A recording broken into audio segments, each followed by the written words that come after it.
अस्सलाम वालेकुम YouTube family అందరికీ నమస్తే welcome to SSB world of nature. ఈ రోజు ఇంకో సెహరీ ఇఫ్తియార్ వ్లాగ్తో మీ ముందుకు వచ్చాను।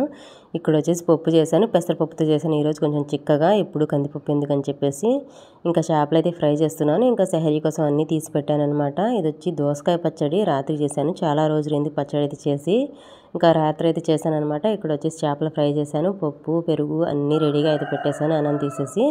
ఇంకా సెహరీ అయితే అవుతూ ఉంది, ఈలోపు టీ అయితే పెట్టాను అనమాట। సెహరీ అయ్యేలోపు టీ అయితే మరిగిద్ది కదా అని చెప్పేసి ఇంకా మా వారు సెహరీకి అన్నం లేకుండా పర్వాలేదు కానీ టీ అయితే కంపల్సరీగా కావాలన్నమాట। అల్లం వేసేసి టీ అయితే పెట్టిస్తాను। ఇంకా టీ అయితే పెట్టేసాం, టీ కూడా తాగేసాం। ఇంకా నమాజ్లు అన్నీ అయిపోయినాయి। ఇది వచ్చేసి మధ్యాహ్నం వ్లాగ్ తీశాను। ఇంకా ఈరోజైతే ఆష్ డ్యూటీ నాదనమాట, మా వారైతే లేరు, ఇంకా నేనైతే ఆష్ చేస్తున్నాను।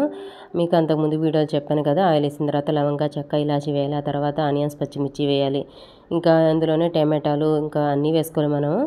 పెసరపప్పు, పెరుగు, కొత్తిమీర, పుదీనా అన్నీ వేసుకోవాలి। నేనైతే క్వాంటిటీ అయితే చెప్పలేదు కదా పోయిన వీడియోలో, నేనైతే 1.5 క్యాన్ వాటర్ అయితే వేస్తానని చెప్పాను కదా। 1.5 క్యాన్ వాటర్కి నేను వచ్చేసి 1.5 కిలో రవ్వ అయితే తీసుకుంటాను, బియ్యపు రవ్వ।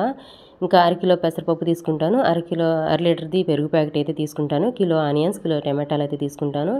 ఇంకా పచ్చిమిర్చి అయితే ఇంకా కారాన్ని బట్టి వేసుకుంటాను। ఇంకా క్యారెట్, బీన్స్ అనేది మన ఇష్టం అనమాట, ఎక్కువ తక్కువ చేసుకుని వేసుకోవచ్చు। ఇంకా కొత్తిమీర, పుదీనా ఇంకా ఇంతే ఫ్రెండ్స్, ఇలా అయితే అన్ని క్వాంటిటీ చూసుకుని వేసుకోవాలి। ఇక్కడైతే అన్ని ఫ్రై అయిపోయినాయి, నేనైతే వాటర్ అయితే వేస్తూ ఉన్నాను।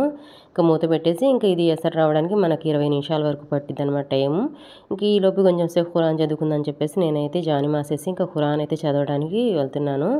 ఇంకా ఎసరైతే మా పాప ఉంది కదా చూసుకుంటూ ఉండిద్ది। ఇక్కడైతే నేను ఖురాన్ చదివేలోపు ఎసరైతే వచ్చేసింది అనమాట। ఇంకా మా పాప అయితే, పెద్ద పాప రవ్వ అయితే వేసేసింది।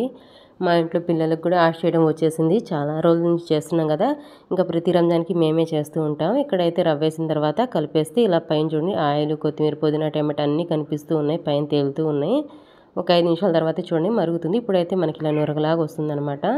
మనకి ఈ నురగంతా పూర్తిగా అయిపోతే అప్పుడు మనకు ఆష్ అనేది రెడీ అయినట్టు। మనం కావాలంటే ఈ నురగైనా తీసేయచ్చు, మనం ఈ టైంలో కొంచెం సిమ్లో పెట్టుకోవాలి, లేదంటే ఇలా నురగలాగా వచ్చి పొంగిపోయిద్ది అనమాట।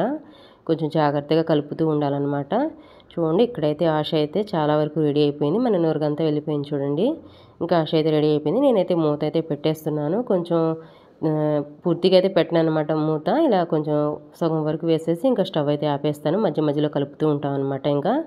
ఇంకా కొంచెం పలసగా ఉంది కదా, మన చల్లారేలోకి చిక్కబడిద్ది। ఇంకా ఇక్కడైతే మాకు ఇఫ్తియార్ టైం అయితే అయిపోయింది, ఇంకా అన్నీ అయితే తీసేసుకొని ఇంకా కూర్చున్నాం అనమాట ఇఫ్తియార్ కోసం అని చెప్పేసి। ఇంకా ఇదే ఫ్రెండ్స్ వ్లాగ్ అనేది, మీకు కనుక నచ్చినట్టయితే లైక్ చేయండి, షేర్ చేయండి, కామెంట్ చేయండి, అలాగే మా ఛానల్ని సబ్స్క్రైబ్ చేసుకోండి। Thank you for watching.